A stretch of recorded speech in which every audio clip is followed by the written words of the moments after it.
Torah, tu casa en Israel.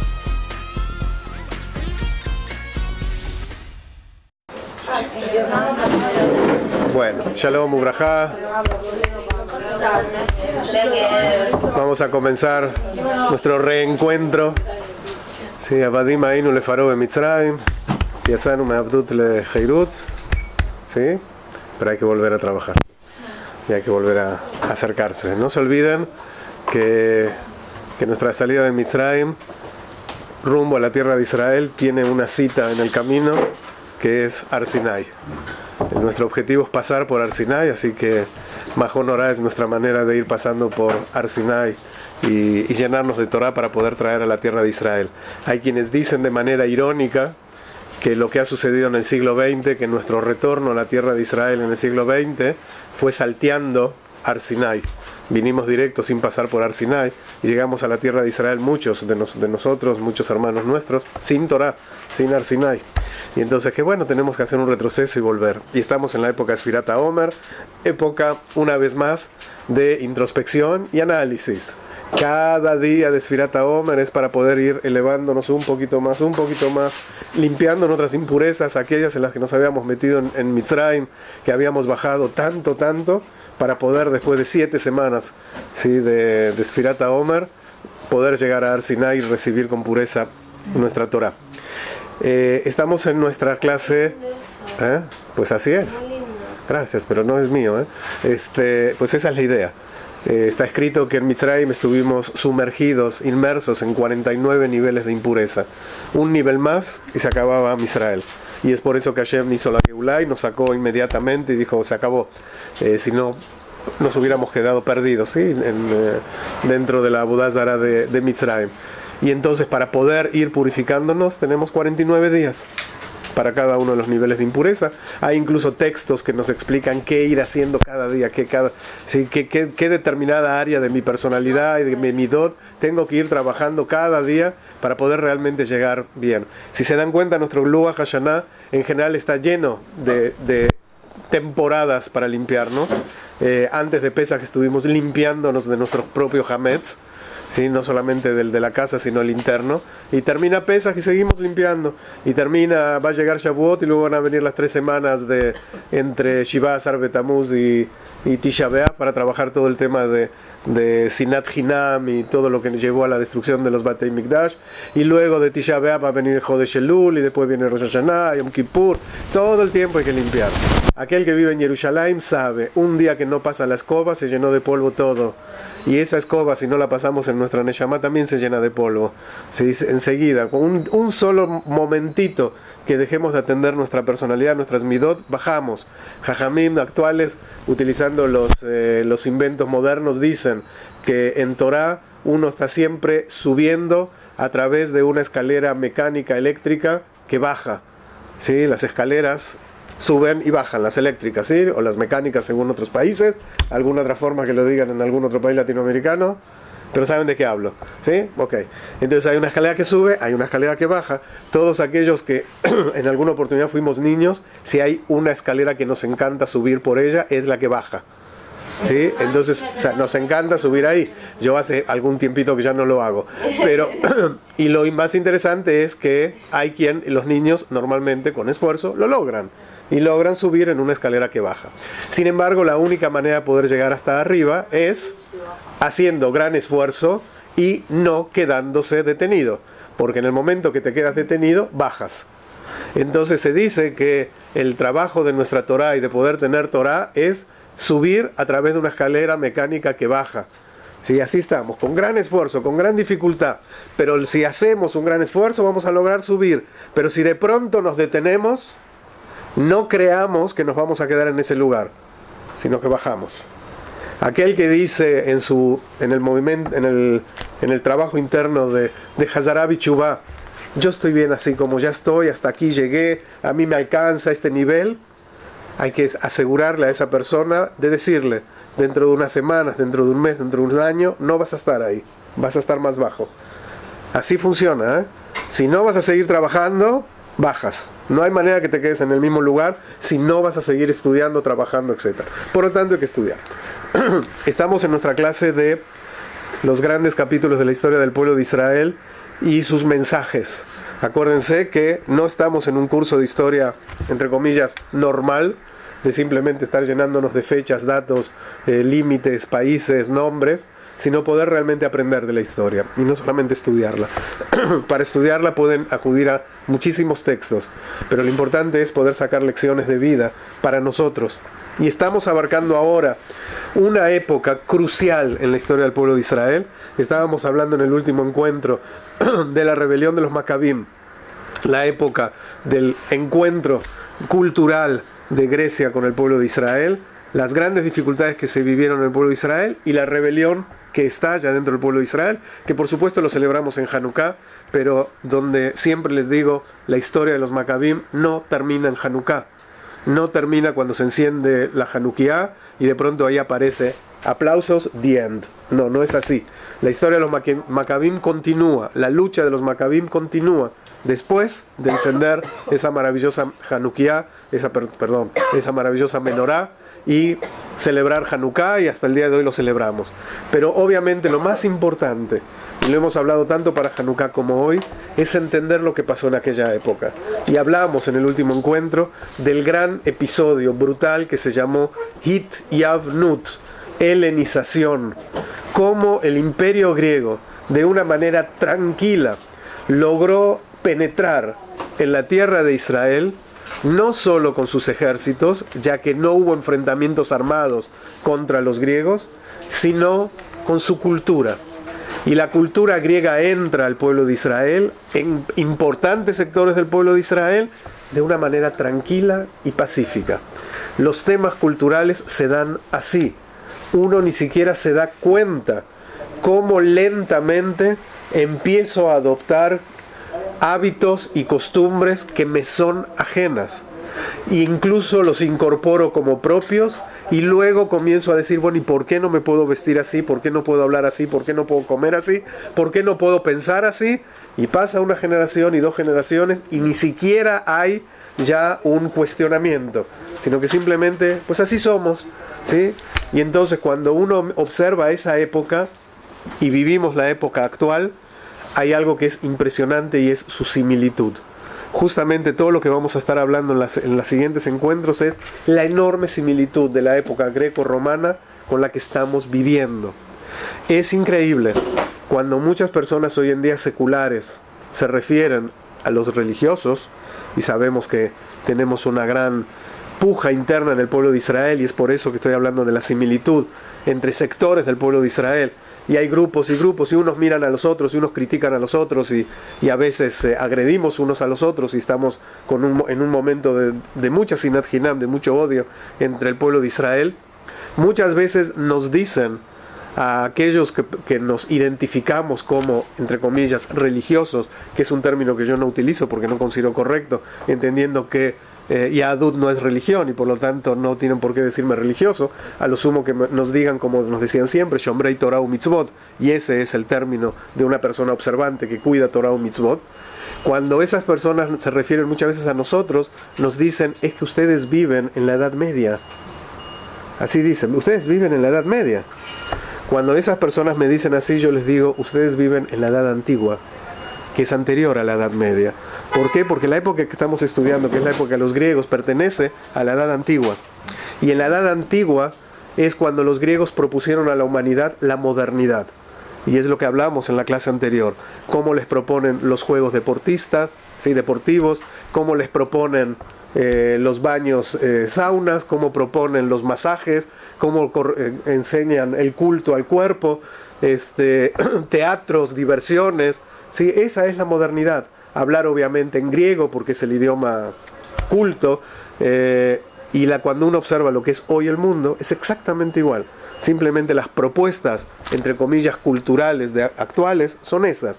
El cine, el teatro, el partido de fútbol, ¿sí? el masaje, las cremas para untar el cuerpo, desarrollar este músculo con un aparatito y este otro con otro aparatito, es exactamente la cultura griega. De todos aquellos que están en ese área, pues están viviendo lo que se vivió hace 2 milenios y pico.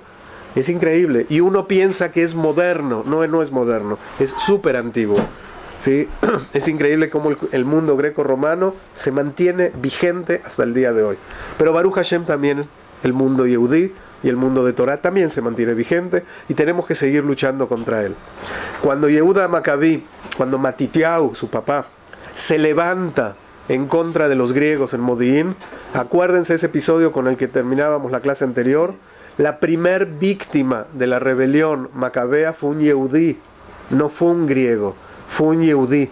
Matitiau tiene que tomar un arma para quitarle la vida a un hermano que se había apartado ya tanto del pueblo de Israel, interna y culturalmente, que decide aceptar ofrecer un sacrificio a un ídolo ajeno. Y en el pueblo de Matitiau, en Modi'in, es donde sucede todo esto. Construyen ese ídolo, vienen los ejércitos griegos y, señores, que hay que ofrecer un sacrificio a este ídolo. Y un Yehudí dice, yo estoy dispuesto. Y eso fue algo que Matitiau no toleró y se levantó. Ver a un Yehudí haciendo Avodat Zará fue algo brutal, brutal. Y entonces, obviamente, ahí estalla la rebelión. Y entonces, cuando uno observa con lupa ese incidente, se da cuenta que la rebelión macabea tuvo dos frentes de batalla. Uno contra los griegos. Ese va a ser un frente de batalla militar. Uno contra los griegos, tratar de sacarlos de la tierra de Israel. El segundo contra lo griego que se había metido dentro de nosotros. La primera batalla va a tardar casi 30 años poder sacar a los griegos de Israel. Obviamente, muchos años después del episodio de Hanukkah, todavía van a seguir habiendo batallas contra los griegos hasta que finalmente los vamos a poder sacar y hacer que no vuelvan más los griegos a la tierra de Israel. El segundo frente de batalla, la lucha contra lo que se mete dentro del pueblo de Israel, contra lo griego que se mete en el pueblo de Israel, es una lucha que continuamos librando hasta el día de hoy. Es una lucha que no hemos terminado. Es una lucha que incluso cuando uno observa la propia familia de los Hashmonaim, los propios nietos, bisnietos, tataranietos de la dinastía de los Hashmonaim, y uno escucha solamente cómo se llaman los nietos de Matitiau, los bisnietos de Matitiau, uno se da cuenta que la lucha continúa. Porque nos vamos a encontrar con personajes llamados, y de los cuales vamos a hablar en la próxima clase con un poco más de extensión, personajes que se van a llamar Antígonus, Aristóbulus, Alexander Yanai, Yohanan Hyrcanus. Uno empieza a observar que los nombres son muy griegos. Y acuérdense, y acabamos de celebrar Pesach, por 3 motivos, 3 de Juyot tuvimos para salir de la tierra de Mitzrayim. Porque cuidamos nuestra ropa, porque cuidamos nuestro idioma y cuidamos nuestros nombres. Cuando el pueblo de Israel no cuida sus nombres, se está poniendo en peligro. Comunidades que tienen un alto índice de asimilación, observen los nombres de las personas de la comunidad y se van a dar cuenta cómo en los nombres se nota el alto índice de asimilación. Hay comunidades, hoy en día tenemos muchos contactos, ¿no? Baruch Hashem, entre comunidades latinoamericanas, de pronto llegan argentinos a México, colombianos a Argentina, bla, se van moviendo. Y a muchos les llama la atención cuando llegan Yehudim de otros países y escuchan sus nombres. Les llama la atención. Justamente una de las comunidades que siempre llama la atención es la comunidad judeo-argentina. Cuando llegan a Argentina otras comunidades argentinos y vienen llamándose Marcelo, Diego, Fabio, Cristian, sí, porque los hay, Pablo, todos esos nombres que parecen realmente de telenovela, y uno dice, bueno, pero ¿qué nombres raros tienen? ¿Por qué son los nombres comunes y corrientes? No son nombres comunes y corrientes, y no son nombres Yehudim. Y llegan a otras comunidades donde se dan cuenta que han mantenido más sus nombres. Y entonces es muy fácil, es muy rápido darse cuenta, sin hacer censos y sin hacer demasiados análisis, simplemente mirando la lista de los participantes de la comunidad, de los miembros de la comunidad, viendo los nombres, uno ya puede ir de alguna manera diagnosticando el nivel de asimilación que hay. No estoy diciendo que aquel que se llame Diego es un asimilado, Hasbe Shalom, pero sí estamos diciendo que ahí ya está habiendo el germen de la asimilación, que si no se atiende a tiempo, en 1, 2, 3 generaciones se nos van. El cuidado del nombre es muy importante. ¿Cuándo se coloca un nombre? ¿En qué momento se le coloca al varón el nombre? A los 8 días. ¿En qué momento? No es a los 8 días. En el Brit Milá. Sí, obviamente. ¿Qué es el Brit Milá? El pacto con Hashem. ¿De qué? De que es Yehudí. En ese momento que estoy celebrando el inicio de la identidad de ese niño, en el que incorporo a un bebé de 8 días al pueblo de Israel, a un pedacito de carne que tiene 3 kilos, que lo único que hace es llorar, amamantarse con su mami y hacer sus necesidades. Es todo lo que puede hacer ese bebé. Y sin embargo lo tomo, pasó una semana y al 8º día le digo, entraste al pacto de Abraham Avinu, eres parte del pueblo de Israel. Y en ese momento que hago toda la ceremonia, por un lado le voy a colocar un nombre, diciéndole, ese es tu nombre, esa es tu identidad, ¿sí? Ese eres tú, cuida ese nombre. E incluso sabemos la importancia de recordar y de trabajar nuestro nombre, porque ese soy yo. Cuando yo decido el día del Brit Milá qué nombre le voy a poner a mi hijo, estoy decidiendo ponerle un sello. ¿Qué sello le estás poniendo? Y entonces cuando elijo poner un nombre Yehudí, es porque estoy poniendo un tipo de sello, y cuando elijo poner un nombre no Yehudí, estoy decidiendo poner otro sello. ¿Sí? Son decisiones de los padres.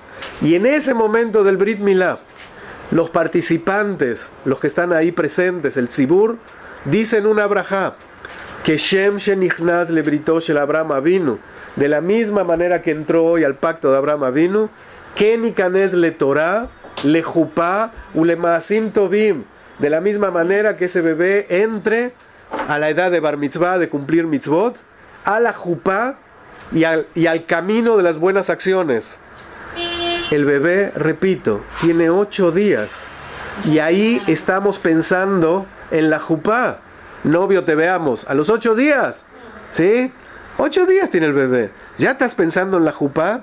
Dice nuestro Jajamim, seguro.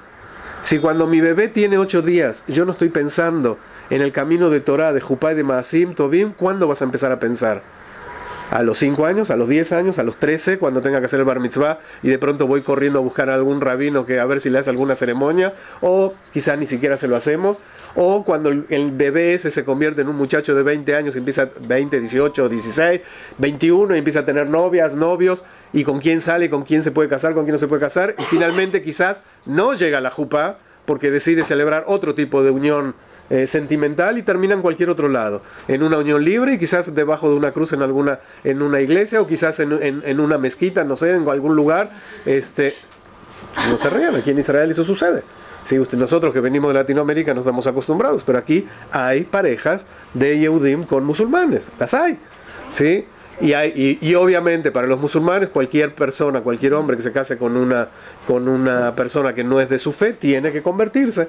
Entonces se convierten Yehudim, se convierten al Islam hoy. ¿Eh? Para nosotros va a seguir siendo Yehudí, definitivamente. Para ellos, igual que para el cristianismo, cuando celebran su conversión, se convierten. Y es la única manera. Y hay Yehudim que aceptan convertirse al Islam. Sí, claro. Y se van a vivir a los pueblos. O sea, a los lugares donde ellos habitan. Aquí en Israel eso sucede. Son cosas que quizás nosotros como latinoamericanos no estamos acostumbrados porque vivíamos en países católicos, pero aquí vivimos en un por supuesto, por eso.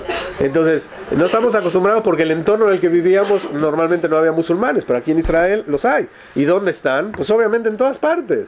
Sí, están en las universidades, en la calle, en el autobús, en el cine, y obviamente la gente se encuentra. No importa cuántos son, importa qué pasa con nosotros. La verdad que hasta el día de hoy siempre el pueblo de Israel ha sido un pueblo pequeño y hemos sobrevivido. Entonces si nosotros mantenemos nuestra identidad podemos vivir realmente con tranquilidad, incluso en un entorno no yehudí. Pero tenemos que tener nuestra identidad clara y fuerte, y es lo que hay que trabajar. Pero tenemos que saber que el peligro de la asimilación es constante y es enorme. Y lo que sucedió en aquellos años sucede hasta nuestros días. Y cuando los griegos vienen con sus propuestas, son las mismas propuestas de hoy, las mismas. y dimos ejemplos de cómo nos han enseñado los grandes imperios de la actualidad. El gran imperio de la actualidad, porque realmente hoy podemos decir que ya hay uno solito y hay otros que están intentando surgir, pero el gran imperio de la actualidad, el imperio del norte, ¿sí?, con sus grandes estrellitas y colores rojos y azules, impone no solamente que actuemos, no, voy a sacar el no solamente, impone que actuemos, pensemos, comamos y hablemos como ellos deciden. Y entonces hablamos en español, pero estoy esperando al ballet parking para darle el ticket para salir del parking y ¿qué más hago? Obviamente voy a mandarles un mail mientras estoy chateando y haciendo clic en el mouse y entonces uno dice, bueno, ¿en qué idioma estás hablando? ¿Estás hablando español? Sí, estoy hablando español, claro, es español, clarísimamente español. Y van a pasar unos años y la Real Academia Española va a tener que incorporar todas esas palabras al diccionario español y decir, ya está aceptado. ¿Y por qué la Real Academia Española empieza a aceptar esas palabras? Porque la gente las habla. Estás hablando en español y no te das cuenta cómo hablas con palabras que no te corresponden. Y obviamente no solamente aceptamos eso, sino que aceptamos que se nos diga que el inglés es un idioma básico con el que realmente si no manejas el inglés no puedes existir. Y entonces en nuestras propias escuelas judías tenemos que incorporar más horas y más horas de inglés, ¿sí?, o incluso hacer escuelas judías en inglés en países latinoamericanos, porque el inglés es básico, ¿sí?, lo necesitas. Claro, a nadie se le va a ocurrir que quizás te puedes ir a Inglaterra 4 meses y aprendes el inglés así. No, todos los años tengo que estar dedicando 2, 3, 4, 5 horas a la semana para inglés. Y sabemos que el día de mañana cuando lo necesite tampoco lo sé muy bien. Pero bueno, necesito inglés. ¿Saben qué? Se puede vivir sin inglés también. Se puede vivir. ¿Sí? Se puede estudiar y se puede progresar en la vida sin el inglés también. No estoy diciendo que no hay que estudiar inglés, pero se puede. Y para aquellos que no lo saben, yo les recomiendo que empiecen a estudiar mandarín y no necesariamente inglés. Se viene el mandarín con todo, se viene el chino con todo. Y a ver cómo le hacen. Yo creo que ya me voy a salvar de tener que hablar mandarín, pero quizás algún bisnieto mío me empieza a hablar en chinito. Y vamos a tener problemas. Nos enseñan. Y lo comentamos en el último encuentro, nos enseñan que se puede comer en el coche, las comidas rápidas, ¿sí? No hace falta cocinar, ¿sí? No hace falta que te sientes en una mesa, puedes pasar con tu coche, bajar una ventanilla, hablarle a un micrófono, ¿sí? Avanzas unos metros, aparece una mano a la que le das un dinero y luego otra mano que te da una comida y la puedes comer en el coche y sabemos qué tipo de comida es y decimos es riquísima, es lo máximo, ¿sí? Porque quizás mamá nos está diciendo ¿no prefieres que te prepare algo en la casa? No, me como una porquería en la calle. Y así estamos y nos encanta, pero además eso nos permite no tener que estar en contacto con nadie. Porque ni estoy en contacto con el que me vende esa comida, ni tengo que estar en contacto con mi propia familia, ¿sí? No tengo que ver a mi papá, a mi mamá, a mis hermanos, como en cualquier lado. Y esos son mensajes de ese imperio. Nos enseñan que sin Kleenex no se puede vivir. Así aparece la propaganda del Kleenex ahí abajo. Y uno dice, ¿será cierto que no se puede vivir sin Kleenex? ¿Cómo hacían mis abuelos? ¿Sí? ¿Cómo sobrevivían? O quizás por eso están todos ya en el cementerio, porque no tenían Kleenex. Son brutales esas ideas y uno las toma y por supuesto que la Coca-Cola es la alegría de la vida y la chispa de la vida, ¿sí? Y nos cambia todo y no nos damos cuenta y decimos sí porque nos gusta, no nos damos cuenta cómo se nos mete todo eso. Tranquilo, despacito se va metiendo. Hoy no tan despacio, los canales de comunicación son demasiado rápidos, el internet es demasiado veloz. Yo me acuerdo todavía cuando iba yo a la universidad y tenía que hacer algún trabajo, pues tenía que ir a la biblioteca. Sí, tenía que ir a la biblioteca. Y no estoy hablando de la edad antigua, estoy hablando de hace unas décadas nada más. Y en la biblioteca tenía que ir a un archivo con un montón de tarjetitas y ver si había algún libro que trate el tema del que tengo que desarrollar. Y cuando finalmente encontraba una fichita, me acercaba al bibliotecario, se la mostraba y le decía, este libro estará, momentito. Se iba, buscaba en todos los stands y me decía, no, ya se lo llevó a otro. Entonces ya no podía hacer el trabajo. Y hoy, Baruch Hashem, tenemos la maravillosa invención humana que es el internet, y a través del internet pongo un dato, ¡zoom!, me aparecen 1000 informaciones. Pero ojo, Si después de 5 segundos la información no llegó, ya me empiezo a enojar, ya empiezo a golpear a la computadora, ya empiezo a llamar por teléfono al que me da el internet para ver qué está pasando, que está tan lento el internet. Y cada vez me proponen un internet más rápido, más rápido, más rápido, más rápido. Sí, o sea, yo supongo que ya el próximo internet es antes de que yo pida algo, ya lo voy a tener ahí. Antes de que yo piense, ya va a estar ahí esperándome. Y voy a decir, wow, qué increíble, ya sabía lo que yo estoy pensando. A eso vamos. Y ese ritmo de información es una locura y nos encanta todo lo que hay ahí. Y miramos y nos metemos y navegamos y no sabemos dónde navegamos. ¿Sí? Me acuerdo que hace unos años atrás, yo estando en México, yo siempre, hasta el día de hoy, tres diarios trato de leer por internet. 3 tipos de periódicos. Uno israelí, uno argentino, uno mexicano. Sí, porque son los 3 lugares donde anduve y hasta el día de hoy lo hago para tratar de seguir estando en contacto y saber lo que pasa en cada lado. Y estaba en Israel, estaba en México, y era el año de la intifada acá, de enormes cantidades de atentados y de muertos, y estábamos invitados a un congreso de rabínico aquí en Jerusalén, y la gente estaba cancelando todo, porque se canceló la marcha a la vida, se cancelaron las Aksharot, se canceló todo. Y yo decía, bueno, ¿qué pasa? O sea, yo quiero ir a Israel, eso es lo que se está viviendo hoy en Israel, pero ese es Israel, no hay otro Israel. Y si me va a tocar ir a Israel y tener que estar encerrado en el hotel, pues estaré ahí. O sea, no, esa va a ser mi experiencia con este congreso, pero digamos, sí hay que ir, no hay que ir, y me llamaban otros rabinos, ¿qué va a hacer y qué va a hacer? Y yo digo, pues vamos, ¿no? Y de pronto entro en un periódico de Israel para ver noticias, y había vieron que aparecen siempre cositas que están siempre llamando la atención, ¿no? Y entonces decía, New York mejacaleja, New York te espera, en el periódico israelí.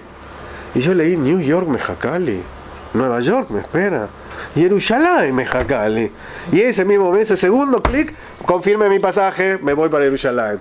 Pero para israelí, New York mejacaleja, ¿sí? Porque sí, es New York. ¿Cuántos Yehudim no han venido una vez a Israel? Ustedes se sorprenderían. ¿Cuántos Yehudim están en Grecia viajando, con cruceros por el Mediterráneo, y no paran aquí, ni un día? ¿Sí? Particularmente ahora desde que llegué a Israel, entre otras cosas, hago tours con gente y hago Bnei Mitzvah en el Kotel, llegan familias, y me encuentro con personas de 50 años que en su vida han estado aquí, pero no por no haber tenido posibilidad económica, porque no era simplemente una atracción. Todo el mundo era atractivo. Estuvieron en Indonesia, en Sudáfrica, en Australia, en Europa. Aquí no. Es una cosa que uno dice, bueno, ¿qué pasa? ¿Qué pasa? Bueno, no nos damos cuenta. Eso pasó hace 2200 años, eso nos pasó hoy. Y si nos damos cuenta, no tomamos medidas, ¿sí? Obviamente, cómo nos vestimos, ¿sí? Cómo hablamos, cómo pensamos, cómo comemos, cómo nos comportamos, y de pronto nos damos cuenta que ¿qué pasó con nosotros? Que realmente estamos totalmente decolorados, ¿sí? No parecemos Yehudim. Y cuando de pronto uno observa a alguien que hizo Hazará y Chubá con todo, y de pronto empieza a vestirse y se pone un sombrero y se pone falda y se pone, obviamente si es mujer y varón, ¿no? Y cada uno va haciendo su camino y de pronto decide unirse al camino de sus bisabuelos. Muchos lo miramos como alguien raro. Decimos, ¿y a ese qué le pasó? ¿Qué le picó? No, no le picó, ni le pasó, ni le lavaron el cerebro. Simplemente decidió volver a casa. Simplemente decidió volver a su propio camino. Y el camino donde su abuelo y su padre empezaron a llevarlo, pues él decide que ese camino ya no lo quiere y decide volver a casa. Obviamente todo este proceso no es un proceso fácil, pero sí quiero advertirles que el proceso de asimilación es un proceso que uno no se da cuenta qué rápido que es. Y en una generación se puede acabar toda una rama de una familia. En una generación, una decisión equivocada puede terminar con toda una familia. Una decisión, ¿sí? Es decir, cuando nosotros empezamos a decir en el tema de asimilación, bueno, ¿y qué tiene de malo si? ¿Qué tiene de malo si voy al cine? ¿Qué tiene de malo si voy a la universidad? ¿Qué tiene de malo si leo libros que no son de Torah? ¿Qué tiene? Y uno tiene que responder, bueno, es que no es que tiene de malo el cine, ni que tiene de malo, y un poquito de acá, un poquito de allá. El tema es, ¿cuánto vas a dejar para lo tuyo. Y cuando uno se da cuenta, de pronto se da cuenta que para lo propio, para mi propia cultura, para mi propia mitzvot, para mis propios rituales, cada vez voy restringiendo más y más y más, porque estoy tan ocupado con tantas otras cosas que lo mío queda en un segundo, tercero, cuarto, quinto, sexto lugar. Y esa es la problemática. Encontrar un equilibrio no es fácil, no es fácil, pero cada uno tiene que ser consciente. No les estoy diciendo a nadie que ahora directamente se encierren en una yeshiva y no tengan contacto con nada, pero sepan que el tener contacto es, a nivel de la historia, peligroso. Es peligroso. Y si es peligroso, uno tiene que tomar las medidas necesarias. En Jerusalén, una de las cosas que siempre se hicieron fue construir homot. Cuando uno recorre la ciudad de Jerusalén, encuentra murallas y restos de murallas de muchas épocas. De la época del Beit Rishon, de la época de los Hashmonaim, de la época de Ordus, de la época de Agripas, del rey Agripas, de la época de los bizantinos y obviamente las murallas actuales de la época de los otomanos, ¿sí? Muchas murallas. ¿Para qué? Para defender la ciudad. Si tú como Yehudí te quieres cuidar, tienes que construir tus propias murallas también. No te expongas. ¿Sí? Las murallas de Jerusalén tenían portones, la gente entraba y salía, pero la muralla en un momento dado se cerraba y no entra ni sale nadie. Nosotros tenemos que aprender que estamos en un mundo, no estamos solos, estamos en un mundo, y si estamos en contacto con ese mundo y quieres, porque te interesa formar parte del pueblo de Israel, construye tus murallas. Cuidado, hay que cuidarse, porque hay algo, y con esto termino esta idea, hay algo muy interesante. La mayoría de aquellos de nuestros hermanos que no cumplen mitzvot, que son seculares, ¿sí? También quieren seguir formando parte del pueblo de Israel.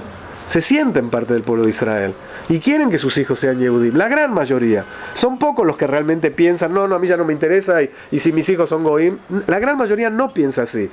Simplemente, bueno, no cumplo, no cuido Shabbat, no cuido Kashrut, no pasa nada, no pasa nada, no pasa nada. Realmente no es que quieren la destrucción del pueblo de Israel. Pero a las pruebas hay que remitirse. Yo siempre, trabajando en comunidades, yo siempre decía a los directivos, ¿por qué no empiezan a hacer un análisis histórico de la comunidad? En serio, ver cómo vamos para poder hacer un ajuste, agarrar las listas que cada una de las escuelas de cada comunidad, nuestras escuelas judías que promueven judaísmo, cada una a su estilo, pero que todas son escuelas de la red educativa judía. Que cada escuela tome el listado de los alumnos de los últimos 50 o 70 años, que son los tiempos más o menos de cada escuela. Que tome el listado. Si los tienen, todas las escuelas tienen sus archivos. Y que haga una investigación propia. ¿Qué pasó con cada uno de sus alumnos? ¿Dónde está? ¿Con quién se casó? ¿Dónde están los hijos de ese alumno? Ver qué pasó, ¿sí? ¿Cuál fue el destino? Y de pronto quizás una escuela descubra que el 50% de su alumnado se casó con Goim. Y bueno, de pronto quizás se sorprenda, porque obviamente como escuela nunca le interesó que eso suceda. Y entonces, pero si eso es lo que descubre, bueno, posiblemente decida, hey, momentito, necesito hacer un ajuste. Y eso a veces los directivos comunitarios les da miedo hacer. Y prefieren que los años sigan pasando y pasando y pasando, y el deterioro aumenta. Hace una década se hizo en una ciudad de Estados Unidos un homenaje por los 100 años de una iglesia, de un Beit Knesset reformista. Y entonces hicieron que querían hacer la fiesta del primer siglo de ese Beit Knesset. Y entonces entre todos los festejos a alguien se le ocurrió, ¿y por qué no llamamos a los descendientes de los fundadores, estos que están acá en la placa, ¿sí? De la placa original que se puso hace 100 años, ¿por qué no los llamamos para darles un reconocimiento? ¿Sí? Bueno, no encontraron a un Yehudí descendiente de los que estaban en esa placa. Ni un Yehudí. Ni uno. No estoy exagerando, ¿eh? Cero. Esos que pusieron la placa e hicieron ese Beit Knesset Reformi, su idea no era esa que pase.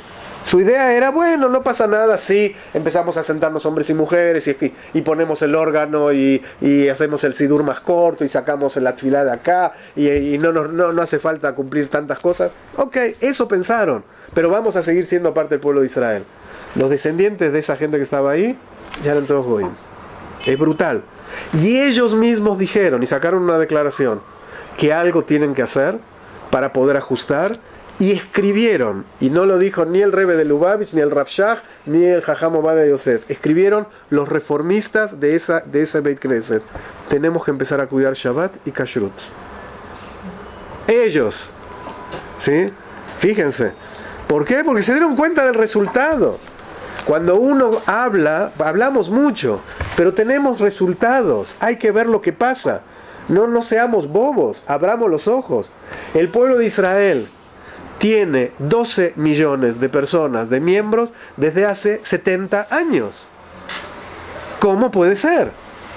¿Sí? Termina la Shoah con 12 millones y hoy somos a duras penas 13. ¿Qué pasó? Y alguien encima va a decir, bueno, crecimos 1 millón. No crecimos 1 millón.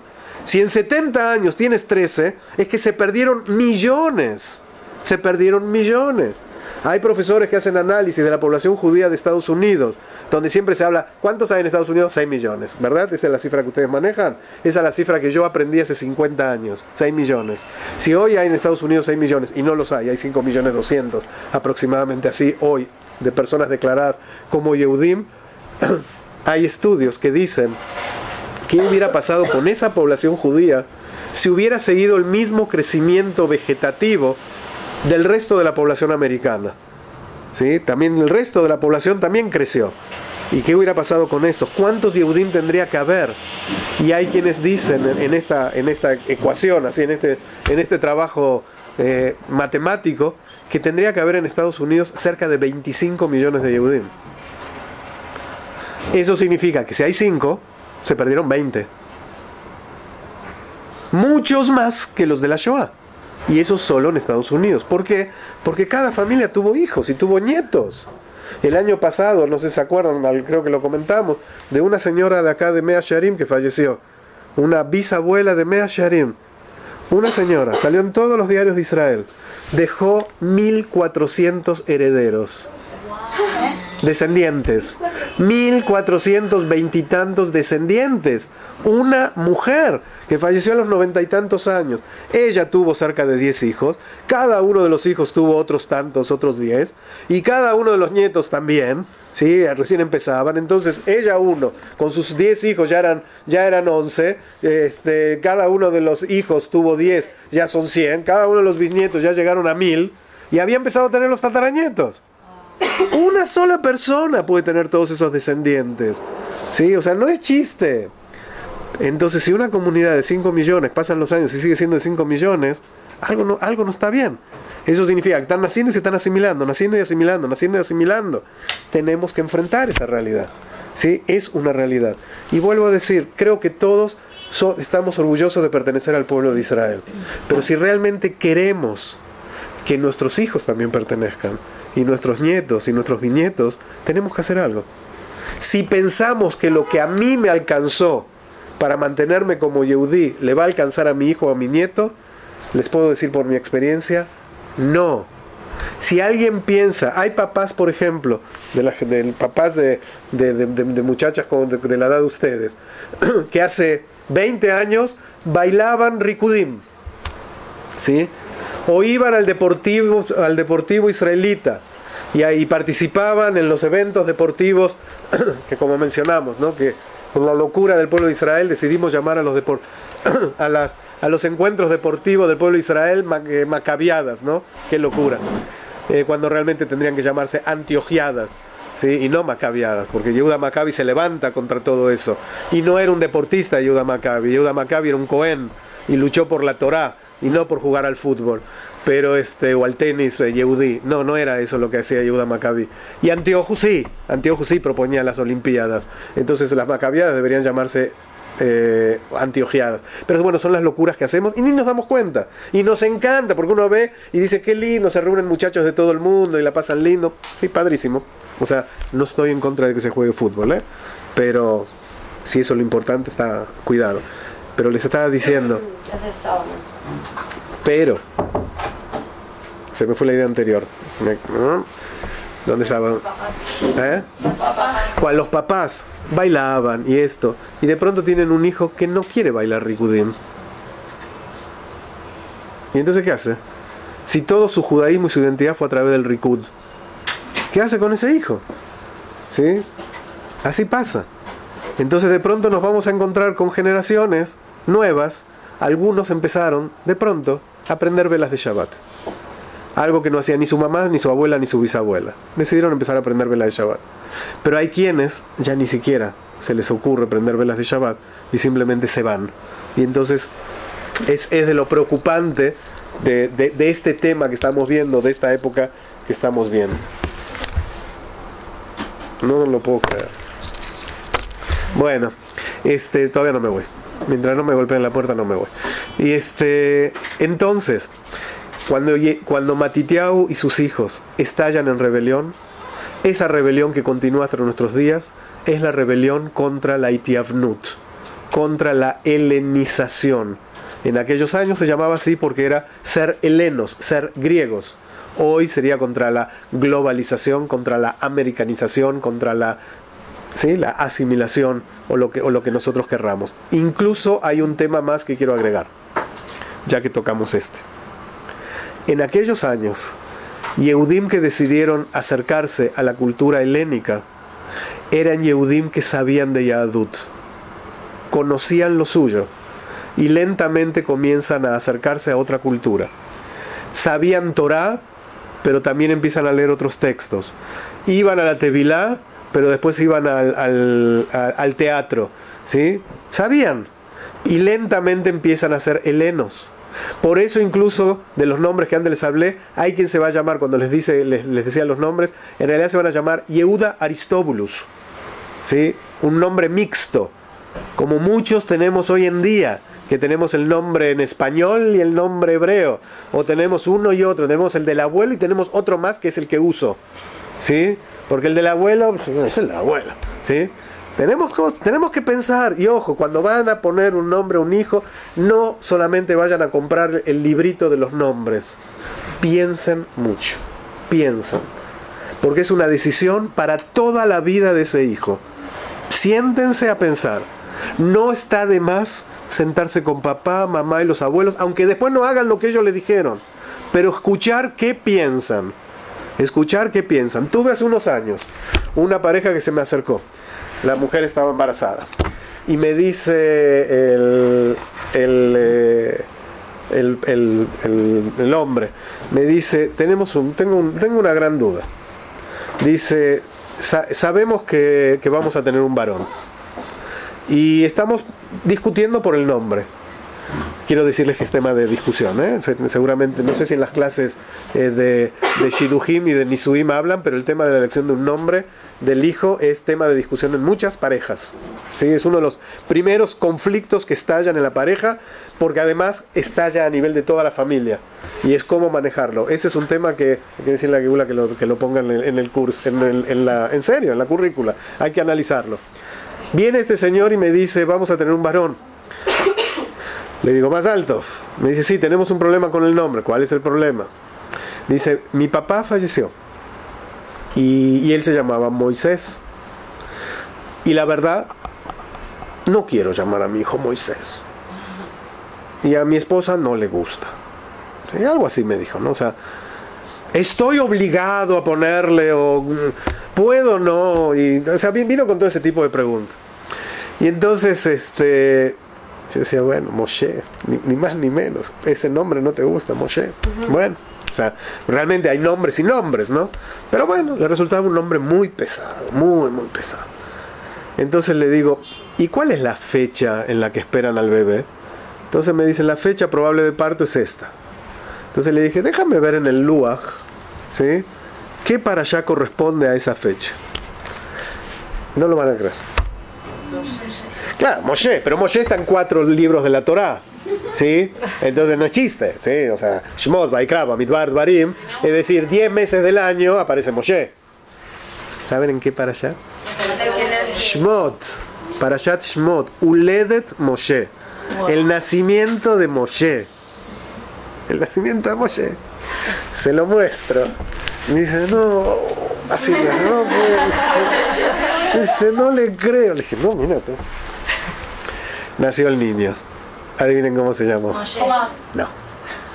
No me acuerdo cómo se llamó. No le pusieron. No le pusieron. Cuando alguien no quiere, no quiere. No hay forma, pero realmente yo cuando vi eso dije, bueno, ya Mina Shamayim. Sí, o sea, porque esto está organizado para que estos papis, si tenían dudas, ya lo tengan ahí. Yo cuando lo encontré dije, ya está, con esto ya. ¿Y no le pusieron ayer? Le pusieron a yo. No importa, es el hecho, ¿sí? Hay hijos que preguntan a sus padres, ¿por qué me llamo así? ¿Por qué no me pusieron el nombre de la abuela, de la bisabuela? Reclaman. Entonces, bueno, sabemos que los hijos van a reclamar siempre muchas cosas. Pero entonces, el día que vayan a poner nombres, no lo tomen como algo ligero. No solamente si suena lindo, ¿sí? Y no solamente, bueno, ¿qué van a decir sus amigos si él se llama así? No solamente piensen en eso, también piensen en eso, ¿sí? Pero no solamente piensen en eso. O cuál es la actriz de moda y el cantante del momento, ¿sí? Porque también lamentablemente es así. Si hay Yehudim en países que se llaman Christian, ¿sí? Sí, en su momento lo pusieron por un cantante, sin darse cuenta que Cristian significa cristiano. Entonces, ¿cómo puede ser? Ni te das cuenta, de Cristian. Pero bueno, Cristian es cristiano. Entonces, no tengo nada contra los cristianos, pero tú eres Yehudí, ¿sí? Entonces, llámate Yehudá, no te llames Cristian, ¿sí? Entonces, bueno, son cosas que realmente no nos damos cuenta. Tenemos que realmente pensar mucho. Y la lucha es una lucha constante. Cuando se levantan los Maccabim, se levantan justamente a desarrollar esta lucha. Y como recién les decía, a los griegos los logramos echar. Al imperio lo logramos echar. Pasaron 20 y tantos años, los griegos se fueron de la tierra de Israel y nunca más regresaron. Después van a llegar los romanos, van a llegar los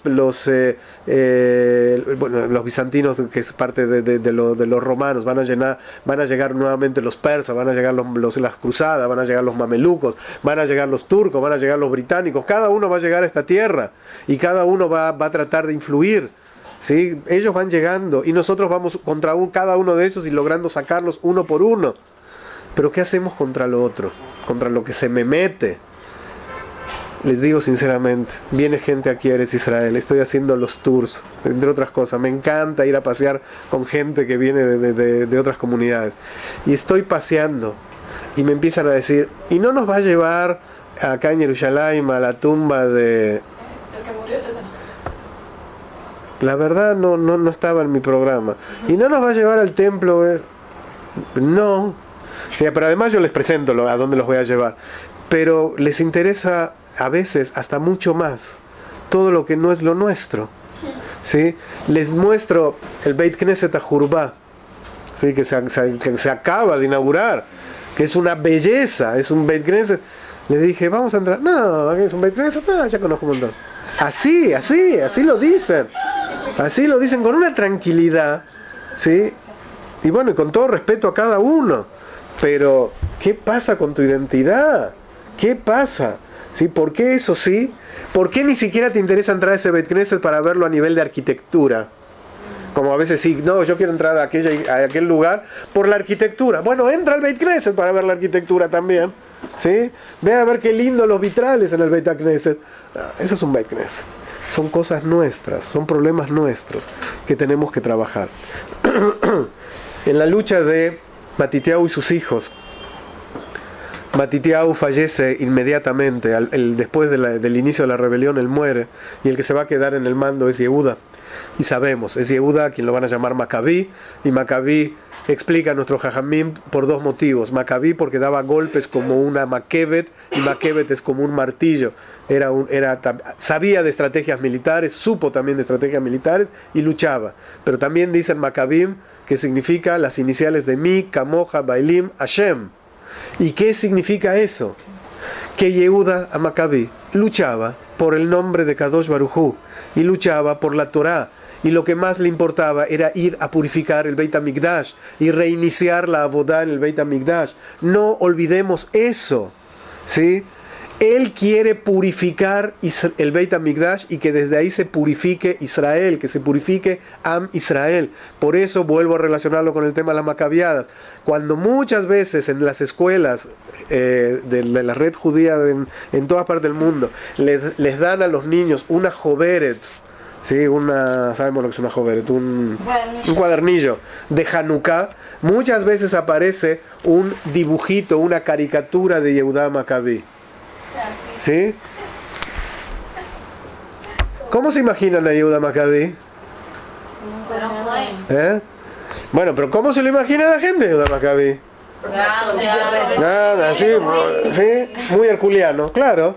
Si tuvieran que poner una imagen actual de Yehudá Maccabi, y hay jovarot que así lo ponen un hayal israelí, un hayal, ¿sí? Así lo ponen, Tzal, sí, Yehudá Maccabi, Tzal, sí. No se imaginan que si Yehudá Maccabi viviera hoy, sería anteojitos, peot, sombrero, capote, Streimel, ¿sí? No, ese no puede ser Yehudá Maccabi, no puede ser. Sería así, sería muy parecido a eso, ¿sí? Así sería, obviamente de Torah, y en su palabra y su slogan, ¿sí? Su lema, no su lema con Z, su lema sería, ¿sí? El lema de Yehudá Maccabi es Mi Kamoja Bailim Hashem. Ese es el grito de guerra de él. Por eso lucha. Y por eso el gran tema fue el Beit HaMikdash. Por eso el gran tema fue Hanukkah. ¿Qué significa Hanukkah? Dedicación, inauguración. Se reinaugura el Mizbeach. Pero la palabra Hanukkah, presten atención un segundo más. Hanukkah viene de la palabra Hinuch. ¿Qué es Hinuch? Educación. El secreto de Hanukkah es la educación. Por eso hay que encender luz. Los griegos tenían su luz. Acuérdense, la luz del Olimpo, que hasta el día de hoy en las Olimpiadas pasea la antorcha de la luz del Olimpo. Nosotros tenemos nuestra luz. ¿Cuál es nuestra luz?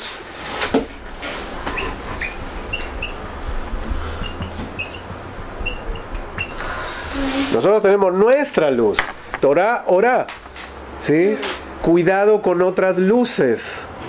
Cuando nosotros tenemos esta luz, está prendida la luz, pero hay luz de afuera, esta luz puede que ni se note. ¿Majón? Si queremos que esta luz se vea, tengo que bajar las persianas. Tengo que hacer algo, porque si no esta luz se me pierde. Hay luces que son muy poderosas, son muy fuertes, y hacen que la mía ni siquiera se vea ni se percibe. Y quizá va a llegar un momento en que la apago, porque total tengo la luz de afuera. ¿Sí? ¿Para qué necesito la mía? La apago. Entonces fíjense cómo incluso los símbolos griego y yehudí se complementan. Es increíble. Ellos tienen luz, nosotros tenemos luz. Nosotros encendemos la menorá, ellos encienden la antorcha.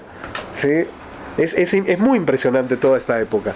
Bezrat Hashem, la próxima semana vamos a hacer un análisis de los siguientes años de esta familia. Cómo fue su lucha, cómo se va desarrollando para poder llegar al gran capítulo y conflictivo capítulo de la época de Herodes, de la época del rey Ordus, que es un rey que aquí en Jerusalén tiene gran presencia, ni más ni menos que el que remodela todo el Beit HaMikdash, el que va a hacer toda la zona del Arabait de una manera increíble. Cada vez que ustedes pasean con cualquier morederej en Jerusalén, le dicen esto de la época de Ordus. Y se van a Metzada, Ordus. Se van a Keisaria, Ordus. Se van a Herodión, acá a unos minutos de Jerusalén, Ordus. Entonces, ¿quién fue este personaje? Es toda una época muy interesante. Bezrat Hashem, lo vemos la semana que viene. Tenemos clase primero el domingo, el lunes, Pirkei Avot, martes, historia. Bezrat Hashem, que la pasen lindo, tengan una Shavua bonita. Y si hay preguntas, me las preguntan cuando deseen. Mahon Ora, tu casa en Israel.